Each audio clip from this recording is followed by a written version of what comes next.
Welcome, cool cats and hot dogs. We're so thrilled to have you along with us in our journey in the world of Magic the Gathering. You're watching / listening to the Cozy Magic Podcast, the coziest magic podcast around. Yeah. I'm one of your hosts and always buying singles and never sealed product, Nigel. And I'm the other one of your hosts and forever hoarding packs like a squirrel, Ruby. Yeah, because I've been to your house and there's like a whole stack of open cards. There's a whole stack of not open cards, basically. It's a lot better than it was, but because you've opened up more. Because I've opened a bunch more, but there's still piles upon piles. So that's good though. I mean, like it means you get to open more. It means we have plenty to open for the show for now. That's until true. we run out. Until like. I wonder what's going to happen first, whether we like reach the point where we have to go buy packs or whether we've opened packs and then there's like, okay. We'll find You know out. what I mean? We'll find out next time on Dragon Ball Z. Anyway. But what's going on in your world? You did something fun, I think, a couple weeks ago. Yes. Now time of recording. Yeah, it was a couple of weeks ago now. So I held a ladies and ladies draft night, which was also the first ever draft that I've ever hosted. So a lot of learning there, but it was really nice. Plenty of games gave us the space. Wizards of the Coast gave us some packs to draft with. Thanks, Wizards. Thanks, Wizards. I put in some money for the raffles, which was so fun. What do you get for the raffles? Was it like boosters and stuff? I did collector boosters. So I did one Wilds of Eldraine and one Kamigawa. Oh, because one of our friends pulled that like really good land, right? Baseju, I think. I think so. I think so. Yeah. But yeah, a couple of those. And we did like the duck race raffle for it as well. And I had never seen it before and it was so hype. Wait, so you've never heard the duck race before? Not before then. So who suggested the duck race then? Plenty of games did. Yeah, they were like, no, trust us. This is much better. Because I thought that they only did the duck race during the Magic Monday thing after that. Yeah, happened. well, they only started. I think they saw how much people enjoyed it, and so they went, fun. "How many ducks can we get on this thing?" It's so funny because I remember watching like the videos from the ladies and ladies draft, and I think there was like less than 20 of you, so you could sort of see everyone's names. But then when we go to like Monday Commander Night, there's like 100 names on the board. You can only see the names that are in the front. In the front, yeah. No, it was really good, and so I made up this whole like cheat sheet as well. I saw that one. Because we drafted. It was Outlaws of Thunder Junction. And so I wrote up like what plot was and spree. Spree and mount what a mount was, stuff like that. Took me 2 hours to make a whole, because it was also like how to draft, the kind of guidelines to draft as well, like bread. And I put a little picture of bread on the actual thing as well. Yeah, I wrote, yummy. Yum yum. Yum yum. And how to draft packs, things like that. Yeah. It was a lot of fun. We had our own music on as well. Nice. So you got all that vibes. There's like a little clip of us dancing to Chapel Roan. I saw that one. Yeah. It was incredible. I mean, it's so good, right? Because I spoke to like a couple people even after the draft, because I'm friends with a couple of them as well, and I was like, wow, like, how'd you go? What did you think? Just as sort of like an outside, male perspective, right? Again, I'm not one of that. And they were all like so welcoming, so inclusive. Like, you're so intimidated because there's a lot of people who might not have played Magic before. Some of them have, but they've never had, they play with friends, but they never go to LGS and like Friday Night Magic and have a draft and things like that. So everyone was just so positive about it. And that makes me feel really happy. All the posts and everything after, a couple people made like reels, video compilations videos and stuff like that. But they were all just like, a couple of people were like, I never would have gone to a draft if it wasn't for this. And 100%. I went, perfect, we're doing this again. Like everyone knew how to play, a bit, some slightly more than others. Yeah. But really, it was... Drafting is like a completely different skill set, I think. Absolutely. Building on the spot. And in the end, because I wasn't really sure if I was going to actually participate. In the end, I didn't play. Yep. But that worked out really well because it was like teacher, question. Yeah. Oh, that's very cool. That was good. It was good to be available for that. Like, yes, what do you need? Yes, what do you need? So... It was a lot of Awesome. fun. And yeah, we already have more in the works. And a lot of people have said, like, I want to fly for this event. I want to come to the next event. Oh, really? If I knew about this, Well, they and said I they was would like, fly down to Melbourne. yes. That's incredible. So Give us more support, Watsy. Yeah, Thanks, Wizards. we can Thank hold you. more. No, but honestly, like, it's a great, like, you know, it's great for them to support this too, because like, for you to come up with your own money to do that, like, it's not feasible. As Yeah. much as we would like that too, it's not feasible. So it's fantastic that Wizards are supporting, you know, these kinds of initiatives. I think, and as you well. do have a lot of people who drop in and drop out as well. So like you Which is do fine, have a yeah. good amount of people, but sometimes it's kind of like people, at least at this level of knowledge and anxiety and Yeah. things like that. Yeah, 100%. Some people might not, they might drop out in the end, and then so asking people to pay up front for that kind of thing is just not, No. it's not super reasonable. Absolutely. Yeah. Sounds like a successful time. Awesome. Yeah. You're gonna ask me what I'm gonna do? Yeah, I want to know. But you already know, like, we did Comic-Con. I need to know. Yeah, Yeah, I was did- like, you're gonna talk about Yeah, it? of course we're gonna talk about it, and like it sort of ties into like what we did, the topic of today actually. But we did Oz Comic Con Melbourne, and I know you said you're like it was like a little bit tiring, and you thought maybe like you wouldn't do it, but I think you're glad that you did. Right? I'm glad that I did it for sure. Yeah. It definitely. I mean, I think all of our schedules at this point in the year are becoming pretty intense. Yeah. So it was literally a split second that I was like, can I do this? But we got there and Yeah. it was all worth it. It was so good, and like just in case you're not super familiar, when we say we did Oz Comic Con Melbourne, we taught Magic there. We taught Magic to new friends and to people who I think were getting back into the game as well. Because a lot of the people that we meet at Oz Comic Con, I'll separate into maybe like 3 different segments, and I've talked about this before as well. Like one, people who have never played Magic before, people who have played maybe like 5-10 years ago, even 15, 25 years ago. It's a 30-year-old Yeah. game, 31-year-old game. Who need a refresher and to see like the cogs click so great, and then people who just want to play Magic, because every convention you go to, there'll be people who want to play Magic.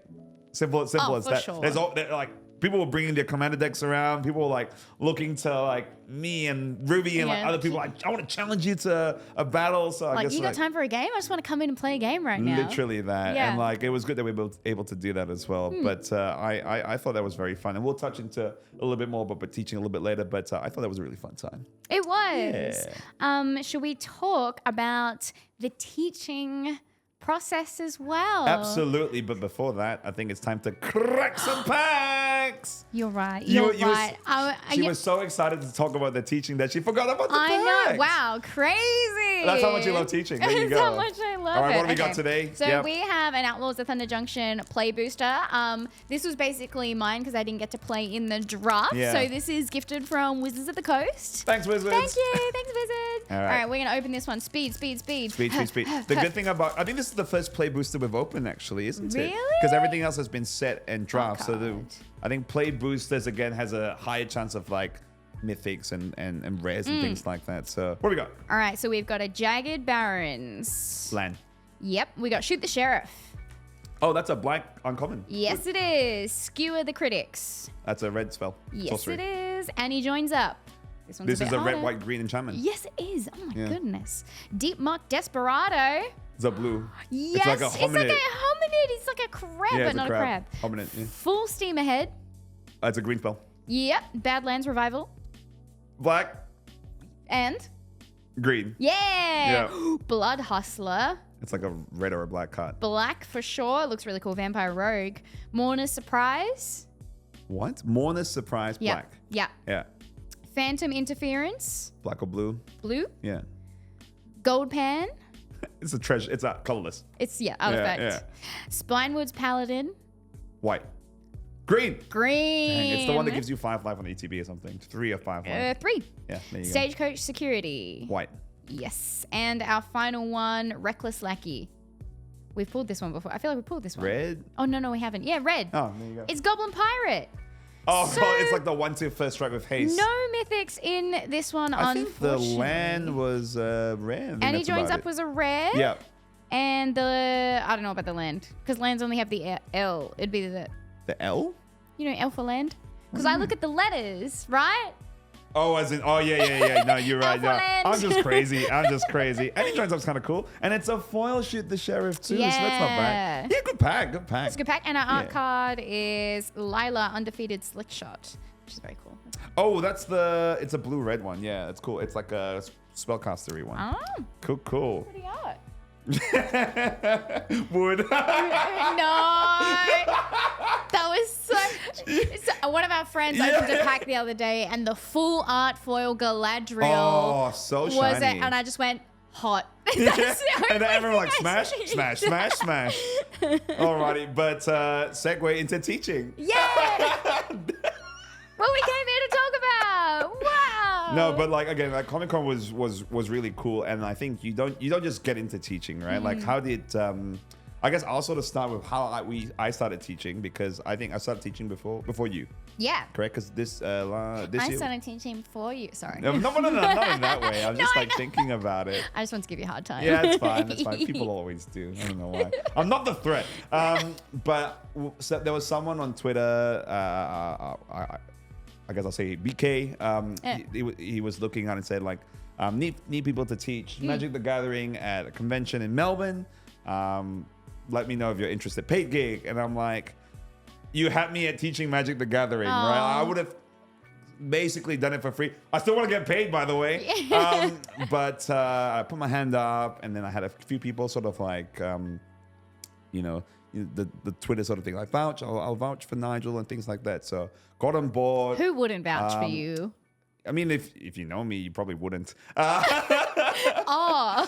Shoot the sheriff. No, I'm like, I vouched for Nigel so many times. Thank you. But I started, and I basically didn't know anyone. But it was a really great experience, and I thought, wow, this I want to do this again. So I put my hand up and said, I'll come back if you want me again. And now I've done it 5 times. Yeah, 5. This was I've done it 3 times now, but twice with this company. Company. And then once at DreamHack. That's right. Yeah, you talked about it before. DreamHack, yeah. They're very different at DreamHack for sure. It was way more low key. What was like the biggest difference you think? There weren't people just coming up to learn? It was more of a free play-ish area too. So it was kind of like once the tables were gone, that was it. They were gone. And they didn't have a sign up like we do. And they weren't giving away anything or anything like that either. I guess like if there's no free stuff, there's like sort of like a lower you get lower traffic, I suppose, right? Yeah. Which is fair. Yeah. That's just how it is sometimes. Yeah. So this was the 3rd one. It went I think it went really well, for sure. It was crazy, right? Because I thought we were a little afraid that there wasn't going to be enough packs to give, so I was kind of stressing. But like by the time someone tapped me on the shoulder and said, Nigel, like it's time for you to go to lunch. And I looked at my watch. I'm like, oh, it's 2 p.m. and we finish at 5. I'm like, the time just goes, right? Yeah, it really does. Did you find that as well? Yeah, from the Saturday, I grabbed the first people that walked in at 9 a.m. So you did. I remember that. Yeah. And that Saturday was so busy. I taught from 9 to 5 with a 30-minute break, but non-stop. And it went so fast. I think I remember you saying to me like you didn't even get like a proper sort of meal or something. No, that was like the previous one, right? It's convention. It's convention food as it is. You don't really get a proper meal unless pack something from home or something. But even then, there's no like fridge to put your like microwaves to heat it up. Microwave. So convention tips, folks. Plan your meals out. This is like, I think every single convention, right? Just plan your meals out. Yeah, don't spend $15. I was going to say 30, like 20 something dollars for burgers. Actually, it's 20. Yeah, you're right. It's not cheap anymore. It stonks, But it's something. Like when you're working a full day, it's like just put something in my body. Yeah, you have to eat. Yeah. But I definitely love teaching. You enjoy it as well? Of course, 100%. Why do you think you do? Why do you think you... Why is it so rewarding? Why is it so fulfilling? Why do you come back? Yeah. Well, everyone knows that we love Magic. We wouldn't have started this podcast if we didn't. I have nothing better to do on my Tuesday. Magic has just become my life and something that I just want to share with as many people as possible. Yeah. And so this is perfect. It's like an organic sort of like, way to do more magic, right? Yeah. And like as you were saying as well, it's like, yes, we get paid for it, but like I would not in a shade way, but I would probably make more money if I streamed or like something like that. So it's like I'm giving my time because I love this, not because I need the money for it kind of thing. Absolutely. I think like one of the reasons I mean, like, it's free entry to like Comic-Con. Like I personally, like, I love like conventions. I love things like that, but maybe I haven't been to a Comic-Con before I started teaching, which is crazy to me. Like I didn't even think about it until like a couple of days ago. Wow. Okay. Yeah. Well, I had before, but that's because I lived in Adelaide, and so we didn't have things like PAX. It was Comic-Con. Comic-Con or bus, basically. Yeah, Supernova, and we had AvCon, which is still a thing today. Yeah. Oh, that's cool. But that's all we had. They were our biggest conventions. So you basically like would go to that to like meet up with friends and see things, right? Yeah. And I think I did used to get signatures once upon a time, and then I just stopped caring about that kind of thing. Because you line up for like an hour, 2 hours kind of thing. It wasn't that bad in Adelaide. It was never that bad in Adelaide. Yeah. But I think Melbourne, we're kind of like spoiled for choice, aren't we? We've got DreamHack, we've got PAX for I think a couple more years, and then TGX I think, but we're renewed for another year, so that's kind of cool. But I think like getting the gig to work and teach magic is like, you get free entry to the con night. That's kind of cool. You don't get a lot of time to see anything. I don't think I got any time. I went to like see one of my friend's booth twice, and that's it. We gotta work. I ran diagonally to the stall that was right next to us to buy that pack. To buy the Lord of the Rings collector booster. Is it on Cozy Magic? Like, is it on TikTok? I put it on mine. Yours. Yeah, it's on the Ruby Plays MTG. If you haven't followed Ruby, which you should, I think was it the first day? It was the first night, right? No, it was a Sunday. It was a Sunday? Because it was quieter, and that's why I got the chance to go and buy the pack. Ruby went to the Good Game store, which was diagonally opposite from the booth, and she's like, ha ha ha, I'll buy a Lord of the Rings, like, collector booster, it's fine. And then we were filming, and she cracked it, and of course she cracks her One Ring. One Ring. Extended art. Yeah. And Aragon, and Arwen Wed. Sorry, I fully stumbled on my words there. Yeah, and it was a good pack. It was a stacked pack. It was a good pack even before the One Ring. Like, it was like pretty good, and then you get the One Ring. Yeah. So yeah. I can't believe that. Yeah. And I think I'll sell that one eventually, which we'll talk about in another episode. Yeah. Just a little bit of a hee. There you go. A little sprinkle of what's future to coziness. Come. But I think like, when we're teaching, I think kids especially, it's there's different ages of kids, and everyone sort of learns in a different pace and different speed as well.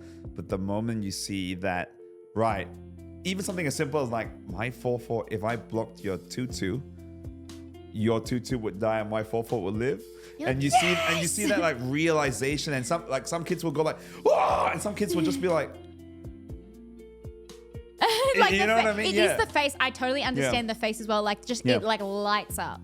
That you're like, it's my favorite thing. You get it, and you're enjoying it. Oh my goodness! And they see that, and they can see like the lines. So if I when I say lines, I mean like the sequence in which you need to do things. So if I attack and then I play the instant, like when kids can learn to play instants properly, I'm like, prodigy. I basically have nothing to teach you anymore. But like, that's my favorite thing. I love, so this one specifically as well, we got a lot of like fathers specifically from this one with their kids, and the fathers had played 20 years ago or something like that, and just needed a refresher, and their kids were learning for the first time. So it was like an activity that they were doing together. It's like a bonding activity. It was like a shared hobby. It was just so beautiful, and I was like, you're such a good parent. And like just seeing them have fun together as well, and because their dad can kind of teach a little bit as well, so it's like you only need to like help as much as they need, and then you just kind of go, I'll help as little or as much as you like.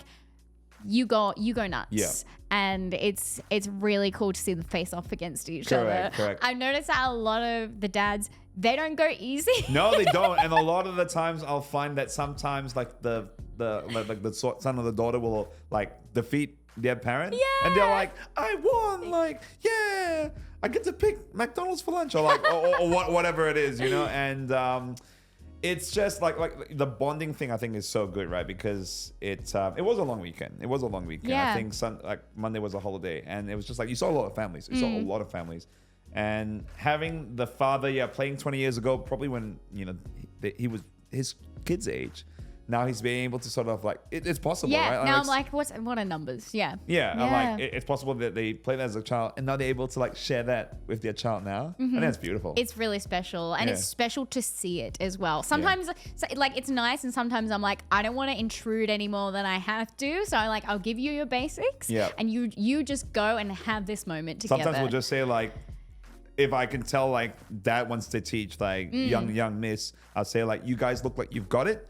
Put your hand up if you need any help. I'll stay here for a little bit, but I'm going to see if anyone else needs help. And then sometimes they'll put their hand up and like, how do I do this? And I'll tell them. But most of the times they're just having fun, sort of yelling at each other over the table.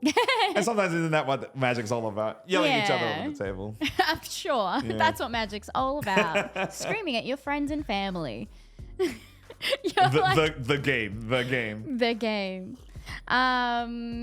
So like, obviously that's our favorite. It's the easiest part of teaching. It's not always easy though. Yeah. Oh. Yeah. Yeah. What do you say is the most difficult? I mean, like, again, for the most part, teaching isn't a thing that's super easy organically, right? And I've said it many times before, and I'll say it again. The best teachers aren't like the people who have the best knowledge, because that does make a good teacher. But that's not all of what a good teacher is, right? You need to have the patience. You need to have like the desire to like impart knowledge. Yeah. There's a lot of prodigies, I think, don't have the desire, and that's fine, right? That's not what they're there for. They're there to like play the game to like an extremely high level, and that's fantastic. But for people who actually want to teach, you need to have a lot of patience, I think, sometimes, because not everyone learns at the same pace. Yeah. Right. And a lot of people in this, in our sort of world, I think, in like gaming and cosplay and pop culture and board games and anime, movies and all that kind of thing. Sometimes they're a little maybe neurospicy. Is that sort of okay to say? So again, that sort of translates to people learning at different sort of rates, people paying attention at different sort of levels as well. Right, I see. Right, so if their mind starts to wander to something else, because like it's a crazy sort of like con as well, right? Yeah. You see like Batman walking across, you'll see like a Naruto walking across. Or to, even just kids that like kids struggle with attention like spans. 7-year-olds, right? Like this is like a there's no screen, there's no flashing lights or anything. It's just like lumpy piece of cardboard, It doesn't look interesting at all to them. But so when their mind wanders a little bit, sometimes I'll be like, you still with us? Like let's attack. Like, I always try to like get them to like get excited about it. Like let's get dad. Like let's beat. Don't you want to beat your younger brother up? And generally she's like, yeah, I do actually. And then like she'll like, yes. Just try to getting them to focus. I think is like one of the few difficulties that I might have. Honestly, it's in that kind of way. It can be almost a little bit of babysitting, right? And I don't say that in a bad way. Like you're still managing. Hand-holding. I'll say hand-holding. Yeah, you're still directing children. Correct. And well, like not just children, but like that's just the prime example that I've used. Exactly. Yeah. Well, it's a good point you say that, because like my mom's actually like an NDIS worker. And NDIS, for those of you not in Australia, I think what's it stand for? National Disability something. Right, so and like, something service. Correct. Yeah. So like people who are a little bit differently able, whether it's mentally or physically. So she actually brought one of her clients to like, I think you met my mom at the previous con, your first con. Yes. Teaching. So my mom actually brought her client, and her client like loves Spider-Man. So he came dressed as Spider-Man, and I was like, why don't you come in and like learn some magic? Like, I would love to teach. So I sat him down and I taught him. He played a green deck. I remember I played a black deck, and it was great. But again, like it sort of had a little. I just needed to slow down a little bit more. Yeah. And just keep checking and be like, do you understand what's going on? Do you and like prompt when you need it to, and like sort of like praise and reward when they get it. Yeah. What about yourself? Any sort of difficulties that you sort of thought about? Kind of similar along those lines. Yeah. I mean, I suppose there's a couple and they're completely different things, which is like sometimes maybe people drag their friends along or something to learn, and they know how to play, and their friends are like not all that interested. And trying to teach a not interested person is very hard because you know if they're not interested, they're not really gonna take that in. It's actually that's actually super rare. I've maybe only seen it a couple of times. I've seen like once out of maybe like 20, 30 times. Yeah, I think I maybe seen it twice. Yeah. But it's still just kind of like hard for my brain to compute and switch over to that kind of understanding, if that makes sense. It's like, why don't you love Magic? I don't know what's like going on here. Best TCG world in the world. Why aren't you having fun? No. But I completely understand that. Like, if you don't want to be there, you kind of don't really want to be there. I always say I'm just like I try to disclaim because like you never know, you don't know what's going on in their heads or like their personality types or their energy levels as well. So I always just say you can stay as little or as long as you like. I say the same thing. It's like zero pressure. I am not holding you hostage. Yeah. Like if you need to like go catch a panel, if you need to go, get a signing, you can go. And especially on that first day as well, right? Because a lot of people will run around and have a look at everything on the first day before they commit to doing stuff. Maybe in the afternoon or the second day. They're coming and back. So they might come in and then be like, actually, I don't want to put all my time into this right now. And you go, okay, no problems. Like, come back anytime, we're here all weekend. They're pretty frank about that too. They're just like, I'm actually really interested, but like, I'll come back later. I'm like, too easy. Like, that's so fine. Come back. And they do come back for the most part. They want to learn. Yeah, I actually, it's like, I'd say 90% of the people who do that come back for sure. Is there any like, I also talk about my first, but like any dislikes about teaching, and you can sort of think about that. When I say dislike, I mean I honestly like really love teaching, but the only thing that maybe I wouldn't even say dislike, but like teaching makes me want to play. Right? Because like I'm like, if there's two types of teaching, right? If there's one teaching where I'm here and then there's I knocked the mic. And there's like mom and dad or like father and like daughter or whatever. And there's another one where it's just like a young kid and me. So then I'm like opposite. So if I'm opposite, I'm sort of playing. But if I'm teaching like two people playing with each other, it's like I'm not really playing, which is so fine. It's so fun. That's what I'm there for.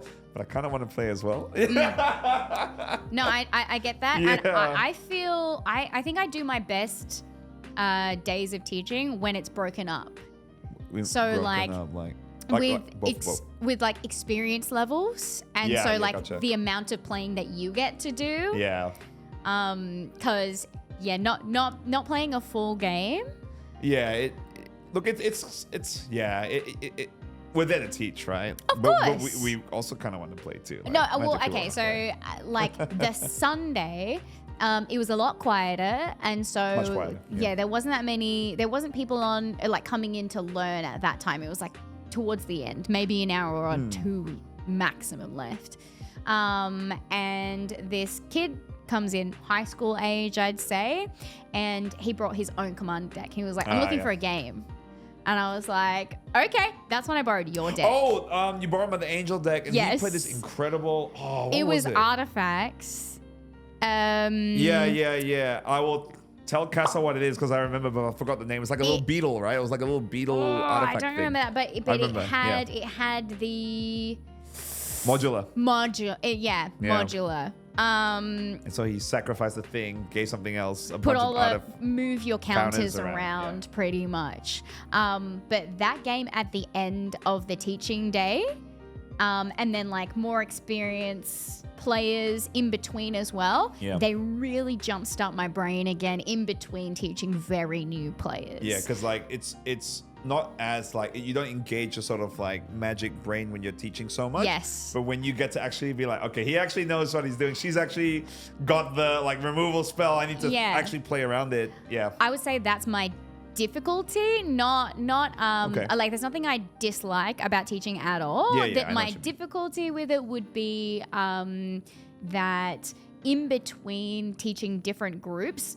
readjusting to their skill level or their understanding level, like playing with a brand new, 5-year-old who's learning and then playing against someone who's a little bit more experienced. There were a couple that I was like, I held back on purpose a little bit. Yeah, of course. And then they were just like, why didn't you do this? And I was like, oh, so you want to be like that? yeah, do I you? was like, oh, okay. I understand how it is now. I will actually try. But like, you just don't know. And so adjusting to that and like gauging their level of holy crap, competence. That's how you say it? Yeah. Whoops. Yeah. Yeah, gauging that level of competence in between other guests. What do you call them? Students coming through. Yeah, That's a bit of an adjustment Sure. for me, and it's probably because I have only I've taught 3, but really 2 that have had lots of kids. Yeah, because like the second one again, like at DreamHack, wasn't really as very much low key. Yeah. Yeah. Yeah. Is there anything that you? Oh, no. I want to talk about this really badly. So we'll talk about it then. Because I love my If only there's a mic in front of you to talk about I want to hear about have you had any interesting or funny experiences while you've been teaching? I mean, not so many that come to mind, but I do remember that there's this like one guy who's like, because I've taught a couple now, right? Yeah. And most like Supernova and like Comic-Con will have artist alleys. So artist alleys, if you're not super familiar, means, a bunch of like small creators that will come and create like, beautiful art. They'll create little keychains, bracelets, so just like a lot of different artist alley, right? It's just like a bunch of stalls full of art, and then people will be selling them. So there's this gentleman who I've seen maybe 3 or 4 times now, and he always, I think he's based in Adelaide, and he's lovely. He travels with his wife to like conventions and like helps set up the booth and mans the stall and things like that. But just before he starts, he'll always come like first thing in the morning, like 8:55 before the con opens, and be like, "You, Nigel, I want to challenge you." And I'm like, "Okay, let's throw down." So I'll always play one game in the morning, just like juice my brains up, get it going, have like a really competitive like best of 3. So like first to 2 wins. And then we shake hands, and then he goes off and mans the booth. You have a rival. Yeah, it's funny. I didn't realize they were from a booth. Because I've seen them a couple times now. Correct. That we've been teaching. The second time I didn't realize, but the third time I recognized, because like he had like the exhibitor's pass or something. Yeah. And it was so funny as well because he left his keys behind. He was the one that left his keys. And I was like, and then he went back to the stall, and I think like 20 minutes had passed, and the keys were on the table, and I picked it up. I'm like, "Ruby, is that your keys? No, yeah, your keys, guys." And I said, "I think I know who it is." So I was just like, "Guys, do you mind if I just sprint to the artist alley and find this person?" They're like, "We're okay, go." And I ran, and I was looking all the artist alleys, and I saw him, and then he was talking to someone, and I just like reached from behind, and I'm like, "Is this yours?" He's like, "Yes, thank you. I love you." So that was really funny. Yeah, so that was a really fun. Like, it's interesting to have like a quote unquote rival. You have a rival. That's the bet. Are you Ash or are you? I want to say I'm Gary because I'm mean. So. Oh no. Like, I think it's very easy to think you're the protagonist of your own story. But, okay. Yeah, but I don't think I am. Wow. I think I'm like the Humble anti-hero. Nigel. Nigel. You know that you're the character in Pokemon that everyone names like Butthole. You know, you can name your rival. What did I call mine? Oh my goodness. I call mine like Flippity Gubbit. Like, wow. Okay. Like there was no I want to say no vowels. No vowels. So it's just FLBRG. Yes. That's so wholesome. That's so wholesome. Who doesn't name their rival something stupid or like butthead or idiot? I used to say it was my sister. Oh. Yeah, so Kim. So Kim's like can be like a guy or a girl's name. That's so cute. And that beat up on her and like the elite form. But no, what about you? Any like funny or like interesting little moments of teaching? Yes, I think about this one girl all the time. Oh. So it was the first. In a good way? I don't know what it is. No, in a good way. It was okay. good. It was good. It was very wholesome and a little bit funny. So it was the first Supernova that I taught, and first of all, not like so funny, but like. The start is like, it always feels good when people come along and they go, oh, I've tried to learn before and maybe it wasn't the right circumstances. Maybe they didn't have the right teacher or like. I think that's like 70% of the case, to be honest. Yeah. And so she was just like, look, I don't know, like maybe you could teach me or maybe not. And I was like, that's all right. We'll like come in and we'll try and have a good time. Because I think she hadn't had a good time in the past. Probably someone tried to play CEDH with her straight away. Maybe. You know? They just like smacked down on her. But she also, after we had started playing, she was like, actually, it's really funny. The reason why I want to learn, she was like, I have a crush on a guy who plays Magic. And I was like, all right. I was like, all right, we're going to get you there.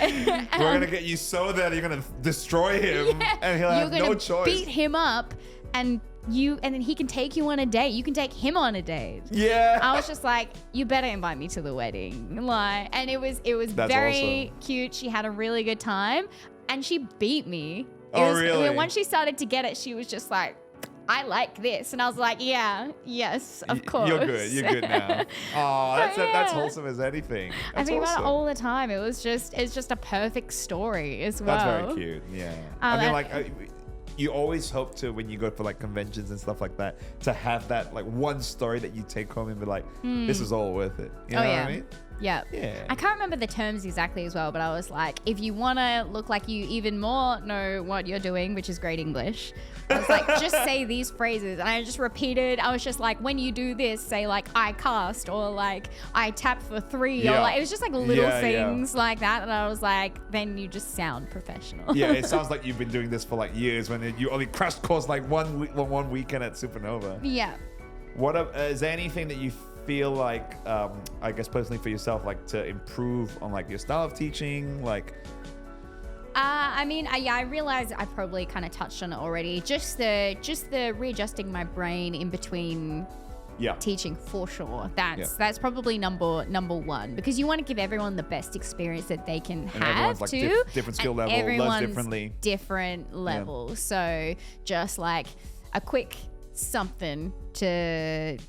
Hopefully my brain can adjust. Drink some water, I guess, like, I don't know, some sort of refresh. Red Bull. Warm Red Bull's good. Red Bull, for sure. Yeah. This is definitely not Red Bull. It's definitely not Red Bull. It's Red Bull. I guess for myself to improve, I think just sort of understanding where people's needs are, right? Some people are really good with understanding the stack. Some people are really good with, like, when people say untap draw, we don't have upkeep when we teach, right? Yeah. When they actually say the words aloud, I'm like, okay, good. And then I think what I need to improve is like noticing that and then moving on to where else I can sort of help them, I suppose. Yeah. And then maybe sort of pointing to resources. I think I was really good at that at the previous, because we had like leaflets to hand out, because I think Lord of the Rings was releasing then. So we had like, go to like your local game store. Here's like a QR code that'll show you the nearest one to where you live. And then like go to Friday Night Magic. Yeah. I don't think we did that as much this time because we didn't have the resources. Right. But it's still good to be like, go to like your local game store, like see if they'll give you like some starter decks or something. For sure. And just like avenues and like resources to help them like after they go, I suppose. Yeah. I actually, on that as well, I had a really good conversation with someone who was a dad, and he said that he that he played with his daughter. She wasn't there. No, wait, this is my other funny, interesting story. Okay. So he was talking about his daughter and that she had learnt a little bit, but she wasn't there. She was wandering around. And so I had mentioned like plenty of games, that it was like a very welcoming store as a woman and things like that, because he was looking for stores to take his daughter to. Melbourne-based as well. Melbourne-based for sure. But at the end of our game, that went really well. So the first one was, first of all, a situation. This is kind of all of them wrapped into one. The first one was, I didn't gauge his understanding quite well enough. And so the first game was a bit stalled at the start. And then I was like, all right, we're going to go again. And I absolutely destroyed him. It was great. But he knew plenty. He knew everything. We were both following each other's triggers and things like that. Because we were playing with the Wilds of Eldraine, the starter kits. Yeah, so those they're are a really little good. bit more than the welcome decks. Correct. And at the end, he stands up and he was like, thanks for the game. I bought juice boxes for my daughter and she doesn't want to carry them around. Do you want one? And so I had my victory juice box. Victory juice box. I was like, everyone, look what I got. It's better than a trophy because you can actually drink it. Yeah, I was like, tasted like victory. And apple. Apple is the taste of victory. Yeah. Yes. Oh, that's very sweet. Yeah. Literally, because it's juice box. Yeah. Got him. No. Oh boy. Yeah, that's our fun. That was a great teaching experience at this Comic-Con. I thought it was really good. I thought it was better than the previous one, just because I think there was more people that come through. Because like when there's a lot going on, it sort of like time passes by really quickly. You have a lot of fun. Like there's a vibe, right? Like you sort of want there to be like sort of a busier vibe. So no, hopefully like if you come to a future convention that we're teaching, come by. I feel like the next one will be Christmas Comic-Con, right? Because it won't be PAX for us. It won't be PAX. We'll be busy doing other stuff. Yeah, we'll be doing creative things. Hopefully. Some magic panel charity things. We'll see. Hopefully that's the fingers crossed. But I think most likely, like you say, it'll be Xmas in. No, it's Xmas Comic-Con. Yeah. I was saying Xmas in July, but like that's if not it's really. in November or December, it's one of those. It's November, End December. of the year. Yeah, because I taught it that one last year. Oh, it's kind of sad to think it's so far away. I know. But sort of like I'll say it. I've said it many times, and I'll say it again. Anyone can be a teacher, right? Like I'm sure you have friends out there who haven't engaged with magic because you've never done it before with them. So you can be a teacher too. You just need to have that willingness. I think the right attitude. Yeah, that's really all it is. But you can do it too. Yeah, anyone can teach. Anyone can cook. Is that from a thing? It's Ratatouille. I haven't seen Ratatouille it's in ages. It's my favorite Disney movie. That's your favorite Disney movie? You haven't seen Ratatouille? No, I've seen it before, but I haven't seen it in a long time. Yeah, I think it's my favorite. I love that anyone can cook. It's a Pixar one. Anyone can play Anyone can magic. play magic. Yeah. Anyone can magic. Yeah. I think that's why I like it so much as well. It's like inclusive. It's wholesome, right? It is. Yeah. Awesome. So we want to know, have you ever taught anyone to play magic before? Yeah. What are your tips? Like, what do you find that's like really good in helping them to understand? Like, I was sort of like, summoning sickness is sleepy or hungover. Like, what's your sort of little trick? Tell us. Yeah, or who taught you how to play? If you have a fun story about that too, it was like your family member, someone that you might want to date. Hopefully that was a comma there. Hopefully that person out there actually sees this. I think that'd be super cool. Yeah. And like comments below. But no, that's all we've got for today. Do comment all that cool teaching stuff down below. Thank you so much to Rex Studios and also our producer editor Casa. Please follow Ruby on all the socials. And please follow Nigel on all of the socials. And also, do us a favor if you like, subscribe, Cozy Magic Podcast everywhere. And I think that's it. Nice and easy. We'll see you next time. Yeah. Bye. Teaching. Nice.